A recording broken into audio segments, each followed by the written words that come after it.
Fa rabbi shrah li sadri wa yassir li amri wahlul 'uqdatam min lisani yafqahu qawli. Jamaah salat duhur, Bapak Ibu-ibu yang dimuliakan Allah Taala, syukur alhamdulillah kita panjatkan hanya kepada Allah atas segala nikmat dan karunia yang Allah limpahkan kepada kita yang tidak dapat kita hitung jumlahnya.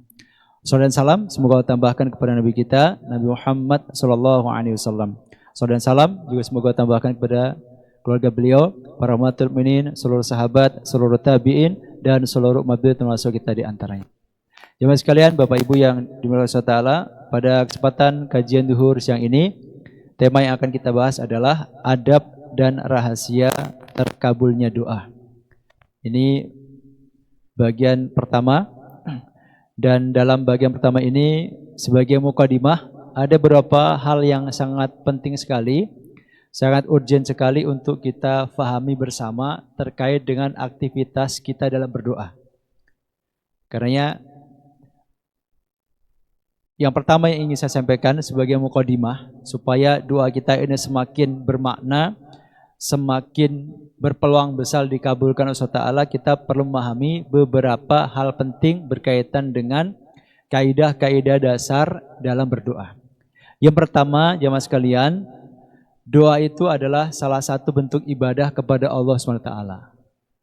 Jadi kita berdoa, kita meminta itu dalam pandangan agama, sesungguhnya kita sedang beribadah kepada Allah. Jadi meminta itu ibadah dalam Islam itu. Hal ini disampaikan Nabi SAW dalam hadis Hasan Sahih, riwayat Imam Abu Dawud dan Imam Tirmidzi. Rasul bersabda, ad-du'a'u huwal ibadah. Berdoa adalah sebuah ibadah. Apa filosofinya? Kenapa berdoa itu disebut sebagai ibadah? Filosofinya adalah karena ketika orang berdoa, itu dia berarti membuktikan pengakuannya akan ketuhanan Allah SWT yang Maha Kuasa dan Maha Pemurah. Sekaligus pengakuan dia akan kelemahan dan keterbatasan kita. Jadi orang yang berdoa itu berarti dia mengakui Allah sebagai Tuhannya. Bukan sekedar Tuhan, tetapi Tuhan yang Maha Kuasa dan Maha Pemurah. Ibadahnya gini jamaah sekalian. Kalau misalnya kita butuh bantuan, katakanlah kita lagi kesulitan keuangan, lalu kita mau pinjam uang 1 juta kepada tetangga kita misalnya. Nah, tetangga yang akan kita mintai pinjaman uang itu pasti tetangga yang memiliki 2 kriteria ini. Yang pertama, dia mampu, dan yang kedua, dia mau. Kalau kita punya tetangga, dia mampu, dia kaya raya, tajir melintir, uangnya tidak berseri, kontrakannya ratusan pintu, kaya raya, tetapi dia juga terkenal sebagai orang yang pelit bin bakhil alias medit gitu. Maka tentu kepada orang yang kita tahu mampu tapi dia pelit, kita tidak akan minta tolong. Daripada nanti sudah terlanjur ngomong, dibantu kagak, diomelin iya. Maka kepada orang seperti ini kita tidak akan minta tolong. Sebaliknya, misalkan ada tetangga kita yang lain, dia orang yang baik hati, suka menolong, tidak sombong. Tetapi dia orang yang tidak mampu. Dia orang yang miskin. Kepada orang tipe kedua ini kita juga nggak akan minta tolong kan. Boro-boro nolongin kita. Wong dia sendiri aja hidupnya susah. Apalagi kalau orang yang sudah miskin, nggak punya, sombong. Tentu orang kayak gini tidak akan masuk kriteria kita untuk kita mintai tolong. Yang akan kita mintai tolong yang memiliki 2 kriteria tadi. Dia orangnya mampu dan kita yakin dia mau nolongin kita. Nah, orang yang berdoa itu artinya dia mengakui Allah itu mampu. Nah, mampu itu dalam bahasa Asmaul Husna artinya adalah Maha Kuasa, Qadir. Dan sekaligus ketika kita berdoa kepada Allah Ta'ala berarti kita mengakui, mempercayai Allah juga mau membantu kita. Jadi Allah mampu dan mau. Nah, mampu itu artinya Maha Kuasa, mau itu artinya Maha Pemurah. Karena doa itu ibadah, kan berarti kita mengakui Allah itu Tuhan yang Maha Kuasa, yang mampu menolong semua hajat kita dan juga mau menolong kita karena beliau Maha Pemurah. Nah, karenanya jamaah sekalian, Allah SWT itu marah dan tidak suka kalau ada orang ngaku hamba Allah tapi nggak pernah berdoa. Karena orang seperti ini mengindikasikan, mengisyaratkan dia adalah orang yang sombong. Seolah-olah dia mampu memenuhi semua kebutuhannya sendiri, seolah-olah dia mampu memecahkan semua persoalan hidupnya sendiri. Lalu nggak butuh sama Tuhan, nggak butuh sama Allah. Maka Rasul menyampaikan kepada kita semuanya, man lam yas'alillaha yaghdab alaih. Barang siapa yang tidak pernah minta kepada Allah, nggak pernah berdoa, yang penting bagi dia adalah kerja keras, kerja ulet, maka dia yakin akan sukses. Orang yang nggak berusaha keras tapi nggak pernah berdoa sama Allah Ta'ala, Allah marah, Allah nggak suka. Sombong banget sih lo sebagai hamba. Jadi kata Nabi, man lam yas'alillaha yaghdab alaih. Barang siapa yang tidak pernah berdoa atau tidak pernah minta kepada Allah, yaghdab alaih, maka Allah akan murka kepadanya. Sebaliknya kalau kita berdoa, menandakan kita ini lemah. Kita butuh kepada Allah SWT. Ini hal pertama yang perlu kita garis bawahi. Bahasanya doa itu sebuah aktivitas ibadah kepada Allah SWT, pengakuan akan ketuhanan Allah yang Maha Kuasa dan Maha Pemurah. Ini pertama. Yang kedua, jemaah sekalian, Allah SWT itu malu jika ada seorang hamba yang berdoa, lalu Allah tidak mengabulkan doanya atau tidak memberi apa-apa. Jadi semua orang yang berdoa pasti Allah kasih. Karena bagi Allah malu. Ada hambanya yang minta, Allah sebagai zat yang mendeklarasikan dia sebagai zat yang maha kaya, kok nggak ngasih. Ibaratnya tadi, kalau kita punya tetangga kita ini kaya raya, kaya banget, paling kaya sekampung. Juga dikenal sebagai orang yang dermawan, sosial, suka nolong. Lalu suatu hari kita datang, Assalamualaikum Pak Haji. Waalaikumsalam. Oh iya silakan masuk. Duduk, setelah kita basa-basi, lalu kita bilang ke Pak Haji itu, misalnya, Pak Haji mohon maaf banget, saya datang ke sini ini punya keperluan. Apa? Mau pinjam uang 1 juta Pak Haji, buat bayar SPP anak misalnya. Sebagai seorang yang dikenal di masyarakat sebagai orang yang kaya raya baik hati, tentu Pak Haji ini akan malu kalau kemudian tidak ngasih pinjaman 1 juta kepada kita. Nah Allah lebih kaya dari semua hambanya. Kalau kata Nabi, perumpamaan atau ilustrasi kekayaan Allah SWT itu ibaratnya ada sebuah lautan, lalu kita celupkan sebuah jarum. Kita celupkan sebuah jarum ke dalam lautan, lalu jarum itu kita angkat. Maka air yang menetes dari jarum itu adalah semua kekayaan, semua karunia, semua aset yang Allah berikan kepada seluruh manusia. Itu air yang netes dari jarum. Sedangkan kekayaan dan karunia Allah yang belum Allah bagikan kepada manusia, kepada makhluknya, itu adalah air laut tadi yang nyaris tidak berkurang sama sekali. Kira-kira begitu gambaran kekayaan Allah SWT. Maka Allah malu banget kalau ada hambanya yang meminta berdoa kok nggak kasih, Allah nggak ngasih apa-apa. Hal ini dijelaskan Nabi SAW dalam hadis sahih riwayat Imam Abu Dawud dan Imam Tirmidzi. Rasul bersabda, Innallaha hayyun karim yastahyi idza rafa'a ar-rajulu ilaihi yadayhi an yaruddahuma sifran khaibataini. Sesungguhnya Allah Maha Pemalu dan Maha Pemurah. Jadi kata Nabi, Allah itu Maha Pemalu dan Maha Pemurah. Allah malu jika ada seorang mengangkat kedua tangannya berdoa kepadanya, lalu orang itu mengembalikan kedua tangannya atau menurunkan kedua tangannya dalam keadaan kosong dan hampa.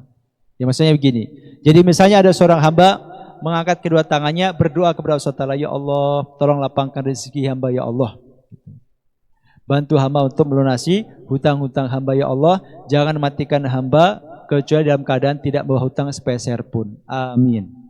Selesai berdoa, dia turunkan tangannya. Allah malu kalau sampai ada hamba sudah minta ngangkat kedua tangannya, lalu selesai doa, Allah nggak ngasih apa-apa, Allah malu. Kenapa malu tadi? Filosofinya, karena Allah sudah deklarasi sebagai zat yang ghaniyun karim, yang maha kaya, maha pemurah. Bagaimana mungkin zat yang deklarasi sebagai zat yang maha kaya dan maha pemurah, kok ada yang minta-minta nggak dikasih apa-apa. Ini poin kedua. Jadi kabar baik bagi kita, semua yang minta pasti Allah kasih. Itu poin kedua terkait dengan aktivitas doa. Nah yang ketiga jamaah sekalian, dalam mengabulkan doa hambanya ada 3 bentuk yang Allah berikan. Ada 3 macam cara Allah mengabulkan doa hambanya. Ada 3 cara Allah Ta'ala memberikan sesuatu kepada hambanya yang telah minta kepadanya. Ya semua yang berdoa pasti Allah kasih. Tapi ada 3 cara Allah dalam mengasih atau mengabulkan hambanya. Hal ini disampaikan Nabi SAW dalam hadis sahih riwayat Imam Ahmad. Ma min muslimin yad'u bida'watin laisa fiha ithmun wala qati'atu rahimin illa atahu Allahu biha ihda thalathin. Imma an tu'ajjala lahu da'watuh wa imma an yudakhiraha lahu fil akhirah wa imma ay yasrifa anhu minas su'i mithlaha. Qalu idzan nukthir. Qal Allahu aktsar. Kata Nabi SAW yang artinya, tidaklah seorang muslim berdoa dengan sebuah permohonan yang tidak mengandung di dalamnya dosa dan pemutusan silaturahim, kecuali Allah akan memberikannya salah satu dari ketiga hal berikut ini. Jadi, tidaklah seorang muslim, kita ini berdoa kepada Allah SWT, dan doa itu tidak mengandung unsur dosa, dan juga tidak mengandung unsur memutus silaturahim. Pasti Allah akan kabulkan, Allah akan beri satu di antara 3 hal berikut ini. Asal doa kita baik, gak ada dosa. Berdoa tapi unsur dosa itu misalkan begini, ya Allah tolong bantu supaya proyek saya goal, orderan saya naik, supaya saya punya duit banyak, nanti malam minggu saya mau traktir teman-teman mabuk bareng misalnya. Minta dilapangkan rezekinya, tapi dengan tujuan supaya bisa traktir teman-temannya mabuk bareng. Nah ini berarti doa yang mengandung unsur itsm, unsur dosa. Kayak gini tidak mungkin Allah kabulkan. Karena bagaimana mungkin Allah mengabulkan orang yang minta kemaksiatan. Gitu. Nah, asal doa kita tidak ada unsur dosanya, maka insya Allah Allah kabulkan. Nah dikabulkannya itu Allah memberikan 3 alternatif atau 3 kemungkinan. Yang pertama, dikabulkan doanya dengan segera. Ini yang pertama. Yang dimaksud dikabulkan doanya dengan segera itu adalah dikabulkan di dunia. Jadi makna segera ini di dunia. Bukan berarti begitu kita selesai berdoa amin lalu langsung Allah kabulkan, tidak. Tapi maksud segera itu adalah di dunia. Nah dikabulkannya doa di dunia ini jamaah sekalian itu dibagi 2. Pertama, dikabulkan sesuai dengan keinginan kita.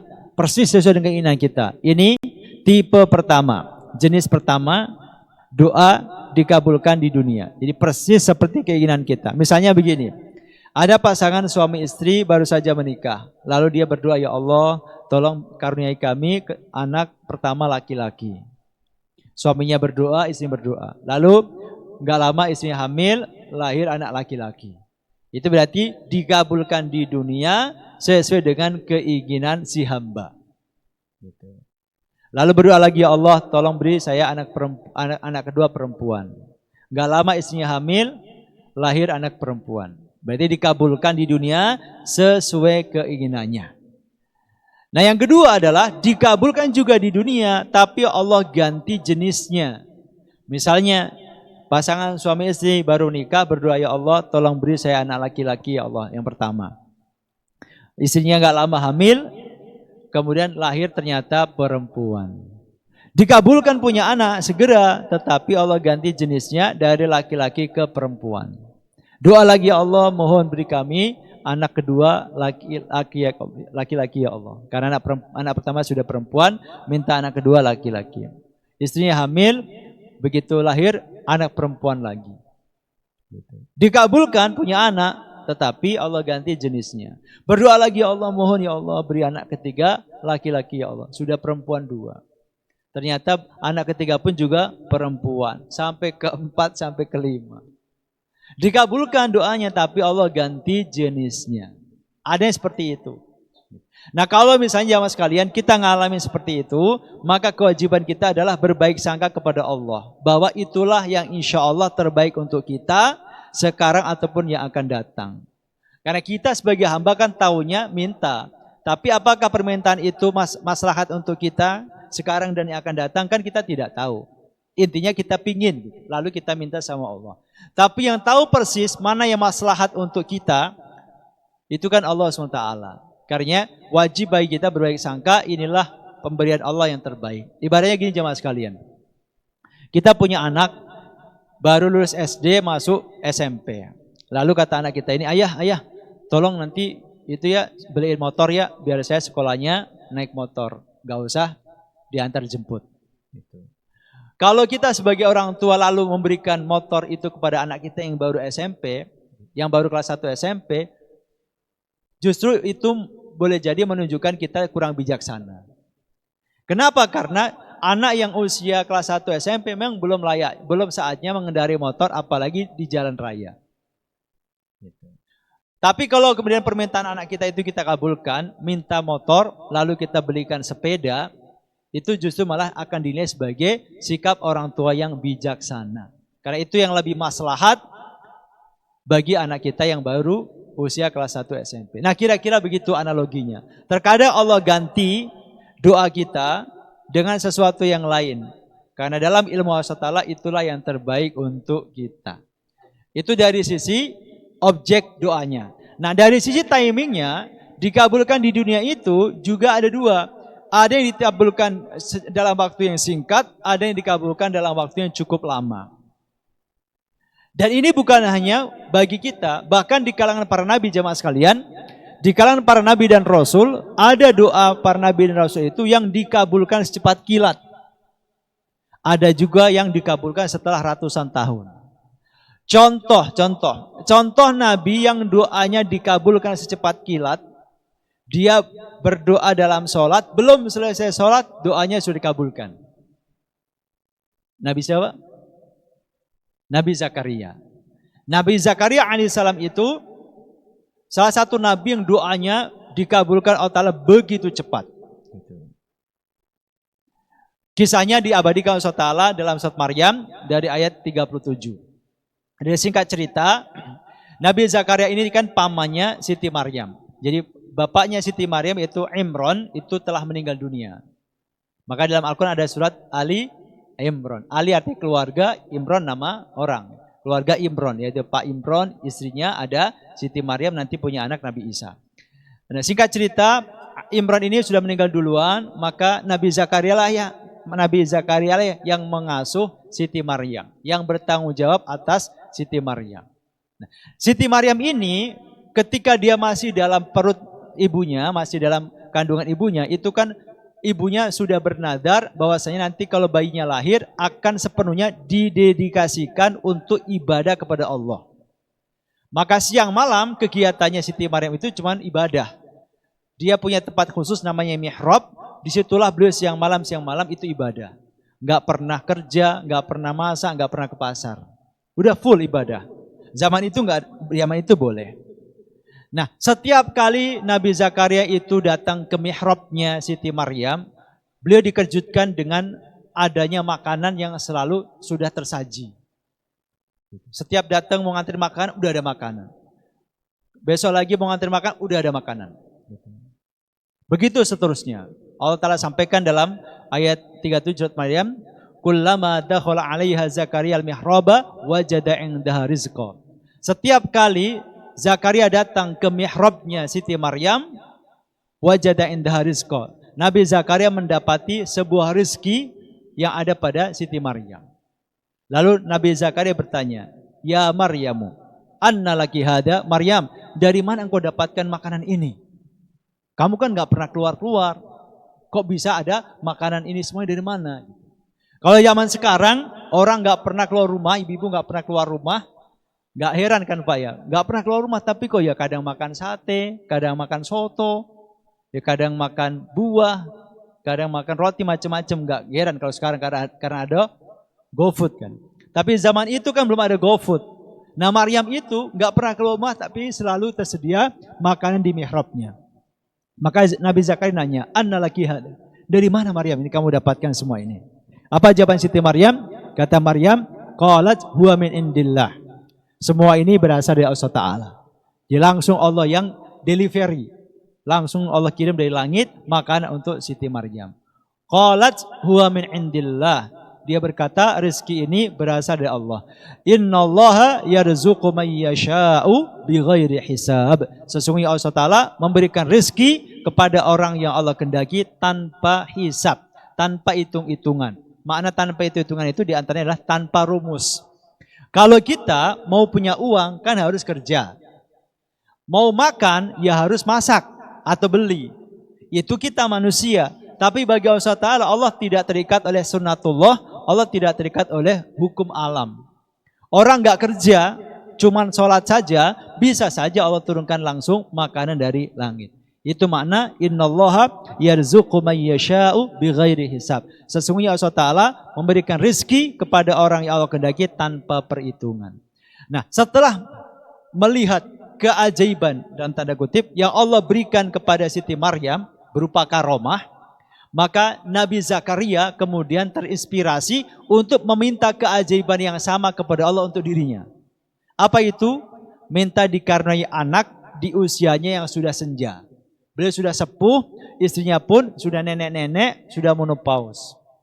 Tapi beliau optimis keajaiban yang sama Allah akan berikan kepadanya ketika melihat keajaiban atau karomah Siti Maryam. Maka beliau pun berdoa. Beliau berdiri sholat di mihrabnya Siti Maryam, lalu dalam sholatnya beliau berdoa. Allah Ta'ala sampaikan, hunalika da'a Zakaria rabbah, qala rabbi habli min ladunka dzurriyyatan thayyibah. Di sanalah Zakaria berdoa kepada Tuhannya, wahai Tuhanku, karuniakanlah kepadaku keturunan yang thayyibah, keturunan yang baik, maksudnya anak yang soleh. Nabi Zakaria sholat lalu berdoa, mohon diberikan anak yang soleh. Doanya disampaikan dalam sholat, bukan setelah sholat. Nah, beliau belum selesai sholat, sudah dipanggil malaikat. Ayat selanjutnya Allah Ta'ala sampaikan, fanadatul malaikatu wa huwa qa'imun yusalli fil mihrab, annallaha yubashshiruka bi Yahya. Maka malaikat pun memanggil dia, sedangkan Zakaria sedang berdiri dalam sholatnya. Wahai Zakaria, sesungguhnya Allah telah berikan kabar kepadamu akan lahirnya seorang anak yang soleh yang bernama Yahya. Itu doa Nabi Zakaria. Dikabulkan secepat kilat.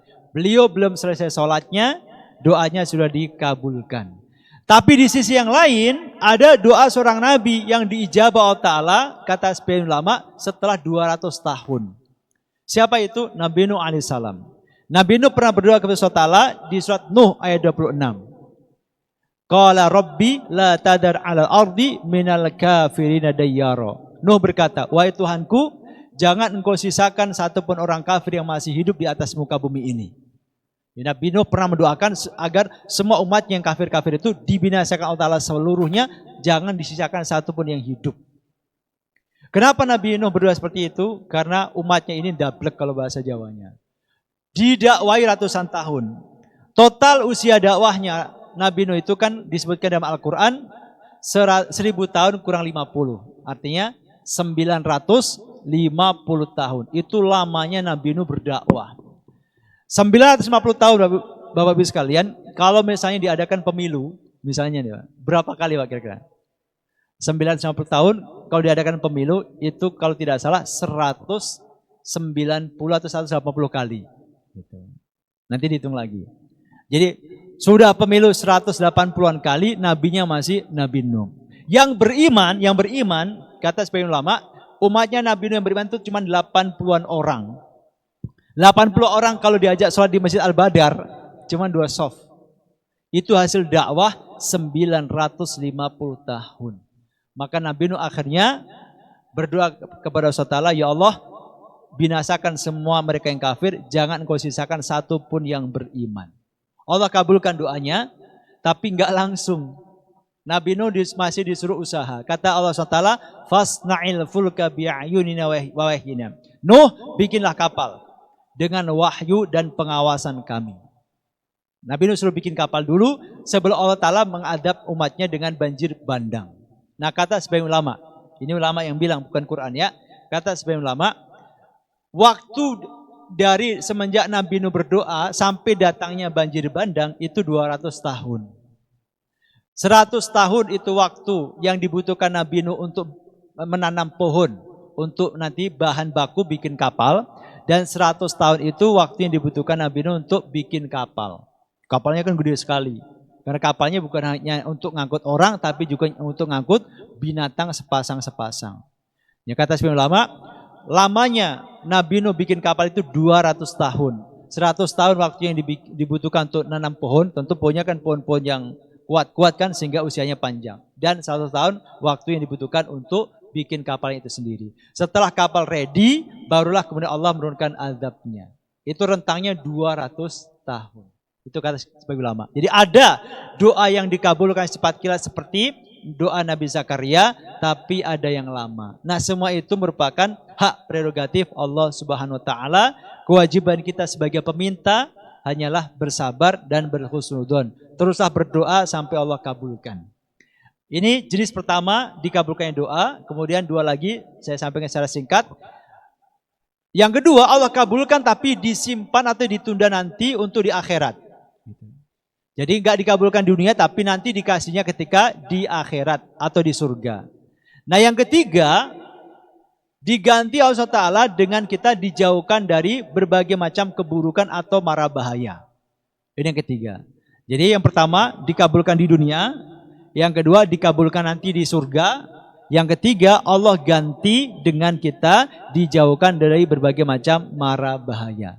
Semuanya dapat tapi apa jenisnya Allah yang menentukan. Nah setelah mendengar hadis ini, para sahabat berkata, ya Rasulullah kalau gitu kita akan banyak berdoa. Karena semua yang doa pasti dikasih. Lalu kata Nabi, Allah akan lebih banyak lagi memberi. Kalau kalian banyak berdoa, ya Allah akan banyak ngasih. Kata Nabi SAW. Jemaah sekalian, ini saya rasa yang bisa saya sampaikan pada kesempatan siang hari ini sebagai pengantar atau mukadimah. InsyaAllah di kesempatan yang lain kita akan sambung lagi. Demikian, semoga manfaat untuk kita semuanya dan semoga doa-doa kita semakin diijabah oleh Allah SWT. Amin ya rabbal alamin. Kita tutup dengan baca hamdalah dan doa penutup majelis. Alhamdulillahirabbil alamin. Subhanaka Allahumma bihamdika asyhadu an la ilaha illa anta astaghfiruka wa atubu ilaik. Jazakumullahu khairan katsiran timamikum. Assalamualaikum warahmatullahi wabarakatuh.